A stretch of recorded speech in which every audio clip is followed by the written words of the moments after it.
Such a sweet video. A toddler in West Texas is making the most of seeing snow for the very first time after years of not seeing any. West Texas saw nearly 8 inches last week, and little Madeline wasted no time channeling her inner Elsa.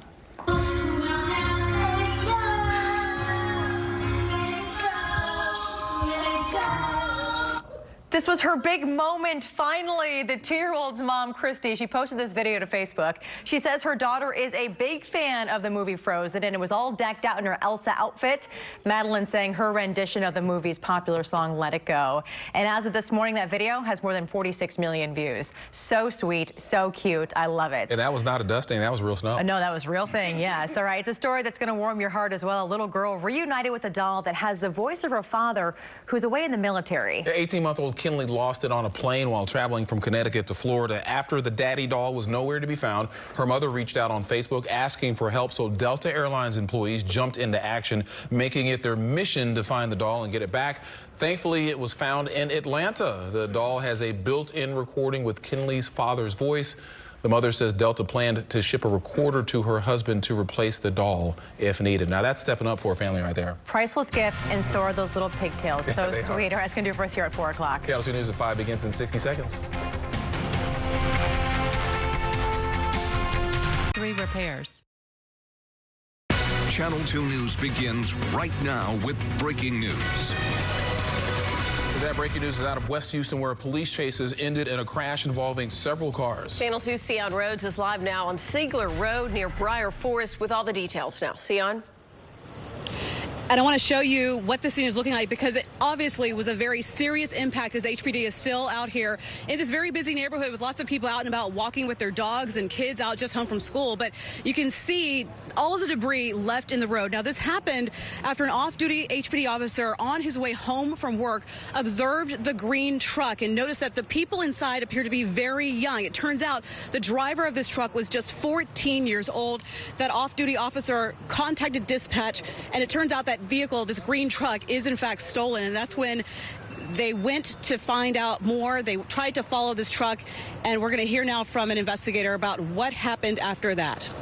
And timed it, unfortunately, at a moment when you had 2 vehicles coming from opposite directions through the intersection. One mother and her son was in the vehicle in the white truck over there.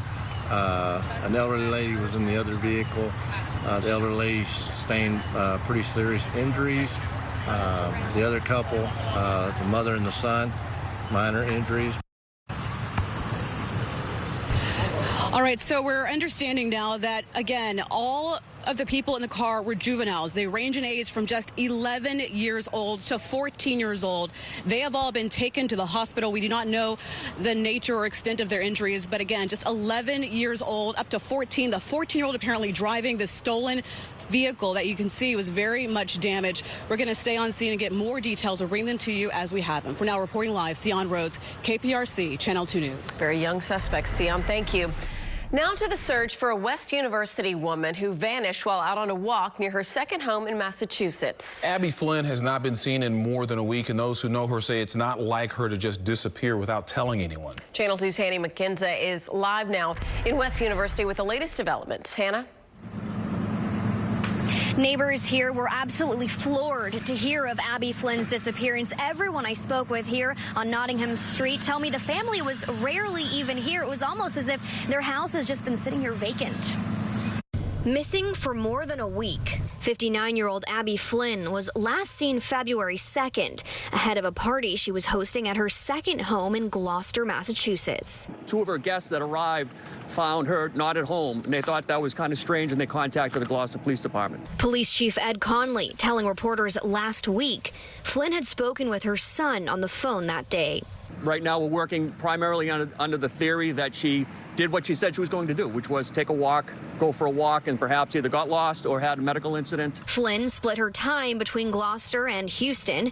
Neighbors here tell me when she was in town, she and husband Rich Braverman kept to themselves. The times that I had met her, actually she was always very, very nice. They're quiet. I mean, I can't imagine why anyone would want to, go after someone like that if that's the case, that she was kidnapped or I don't know. Right now, Chief Conley says there's no sign of foul play.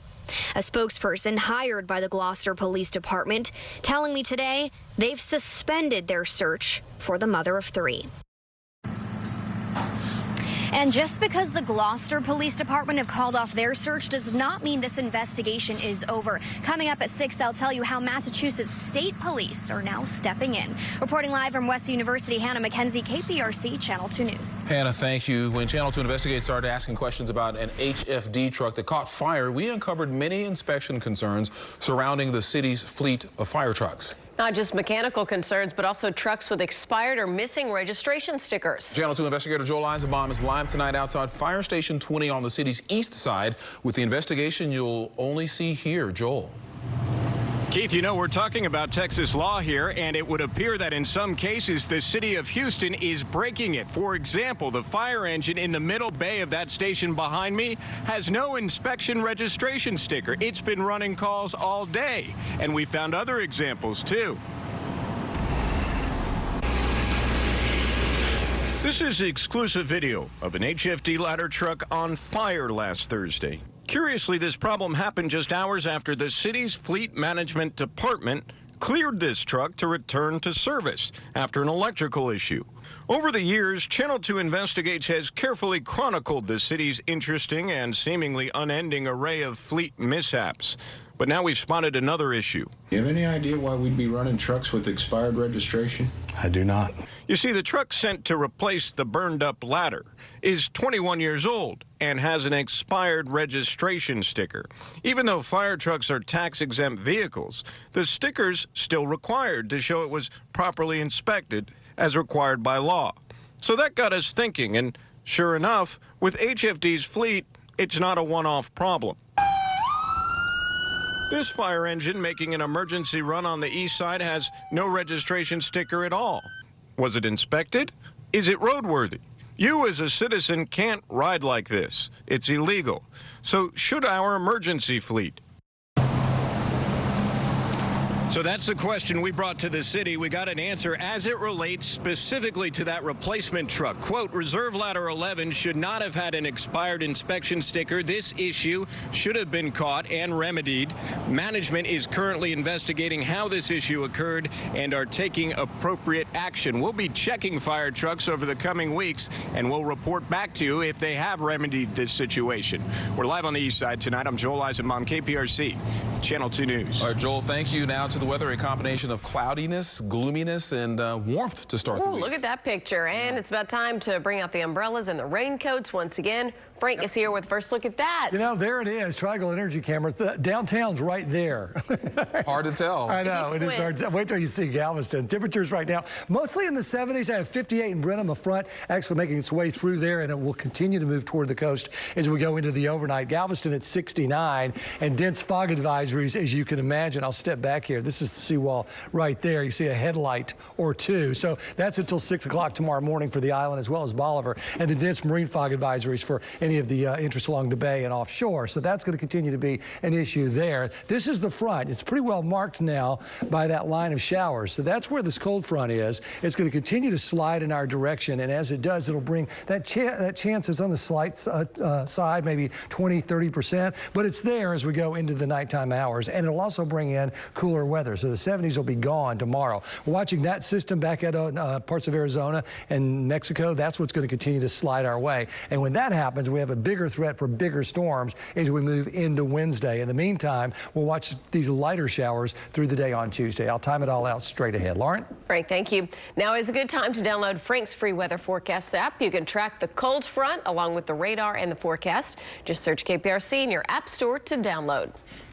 This afternoon, police are looking to uncover a motive behind a kidnapping and a deadly shooting in southeast Houston. Police have a person in custody who's accused of fatally shooting a man and then kidnapping the victim's girlfriend.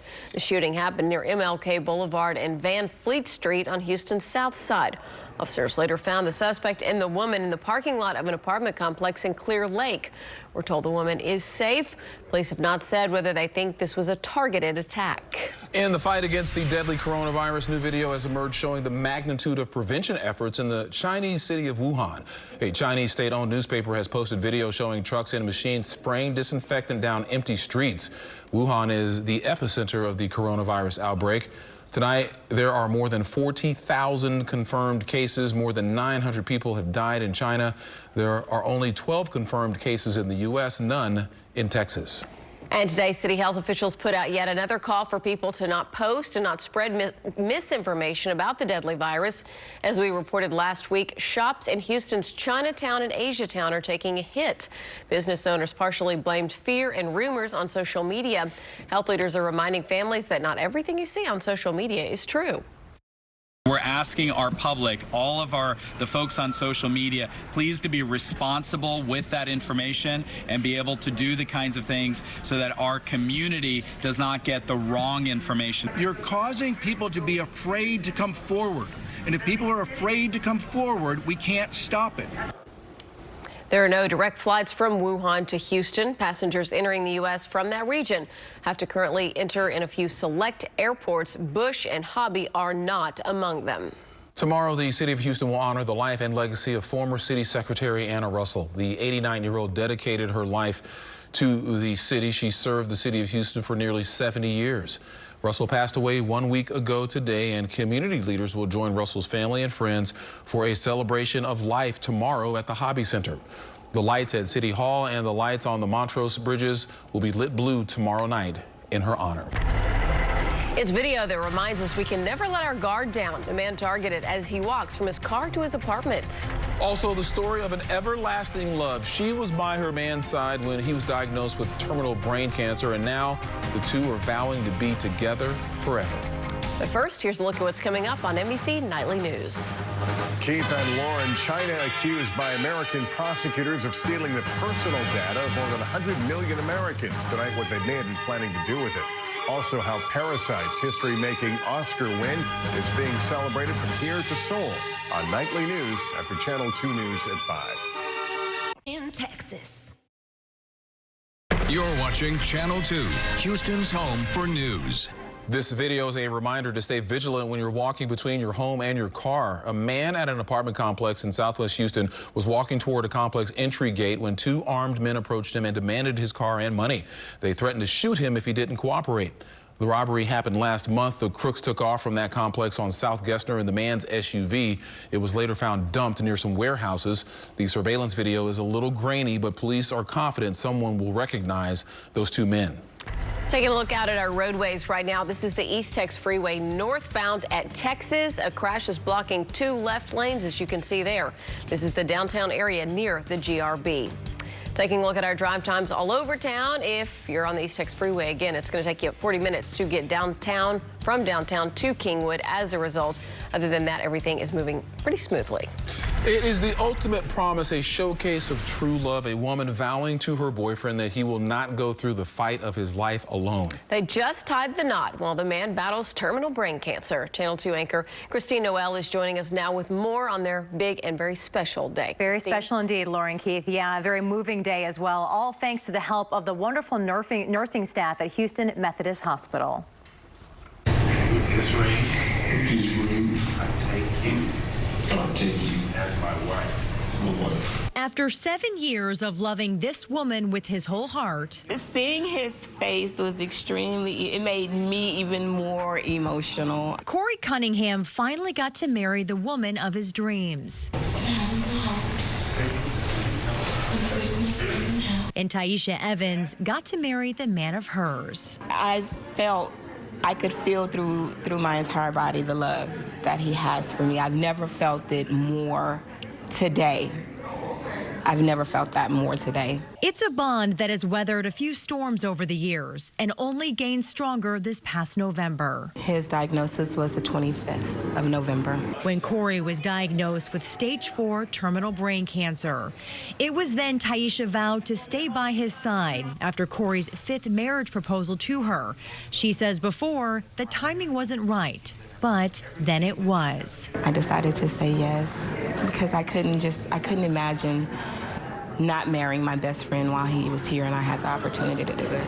On Monday, here at the chapel inside Houston Methodist Hospital, Corey and Taisha, surrounded by nurses, friends, and family, for as long as we both show them, and for eternity, made a promise to forever. And by the power vested in me in the state of Texas, I now pronounce you, sir, and you, ma'am, husband and wife.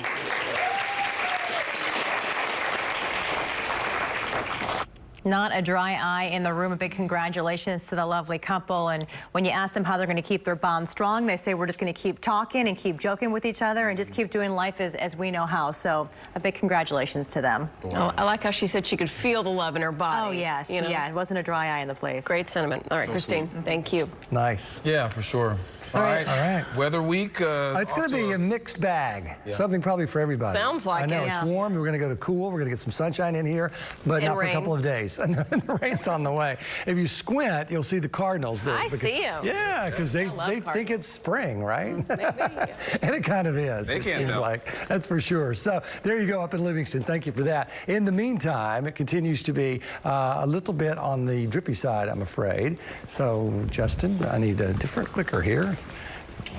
I know. Thank you very much. So we're going to continue to watch that. I know, right? There's the highs from today. Take a look at that. You can see we were easily up into the 70s, 78, 77, 73 in Galveston, where it continues to be on the foggy side right now. So there we go. 75, south winds at 14, 87% the humidity here. In Galveston, there are fog advisories, dense fog advisories through 6 o'clock tomorrow morning. That's going to continue to be a problem. 69 currently, south-southeast winds at 14 with the humidity at 96%. But look at the cool air up to, toward Brenham and Bryan College Station, 56, 58, 64 in Navasota, 69 in Galveston. The humidity there along that front where it's cooler, 100%, 98, 87. So it's certainly on the damp side. And you can see the difference in the winds here. That strong south wind, but it's picked up. LaGrange and Brenham and Bryan College Station, 16, 17 miles an hour. So the forecast is for that front to continue to make its way to the coast. Here's a look at the FUTURECAST, and you can see what we're talking about here, 62, 64 versus the 70s.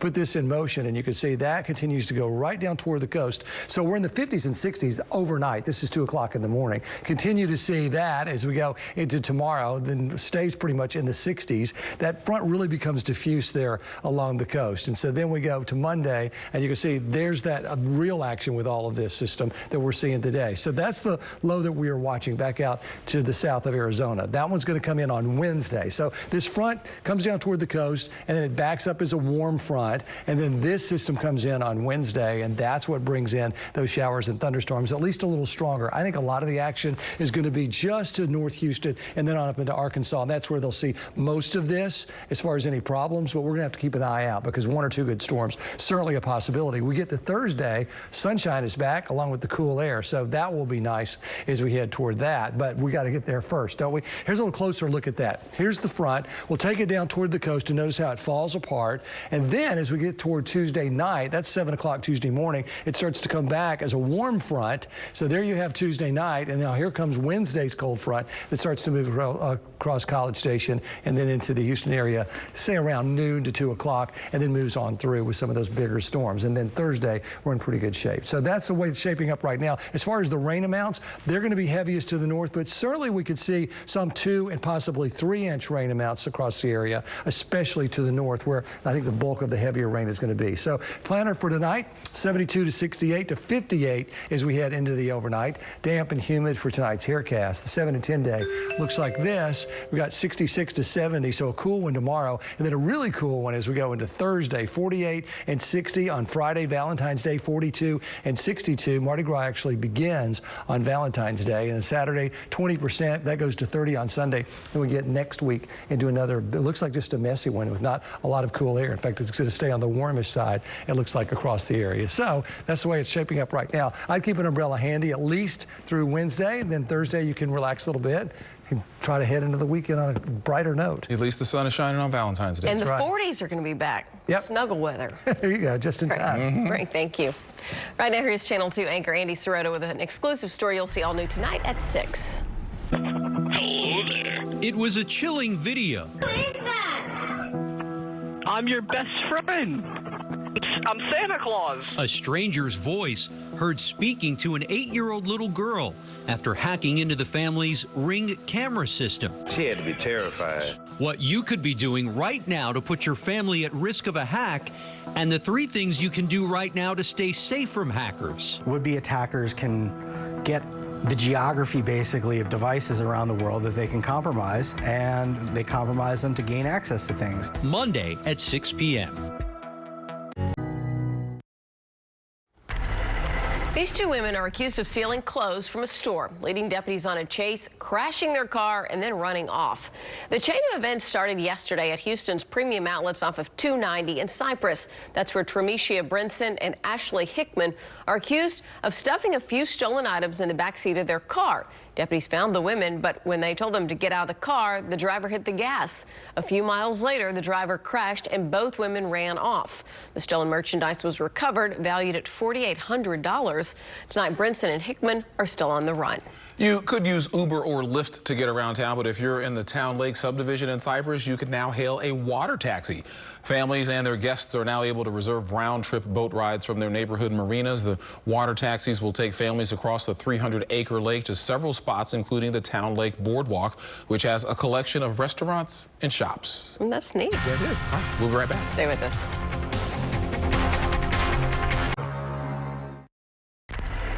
Hello, I'm Dominique Soxa in the newsroom. Here's what's coming up on Channel 2 News at 6 o'clock today. A local school employee facing serious accusations. The bus attendant now charged with assault after investigators say he touched a disabled student inappropriately on a school bus. And new at 6 o'clock, smart home dangers. What you could be doing right now to put your family at risk of a hack. And there are things that you can do to stay safe from hackers. And recognition for a good Samaritan and deputy constable credited with saving a man's life after he drove into water off of the Fort Bend Tollway. These stories and a lot more at the top of the hour on Channel 2 News at 6. We look forward to seeing you then. All right, sounds good, Dominique. Thank you.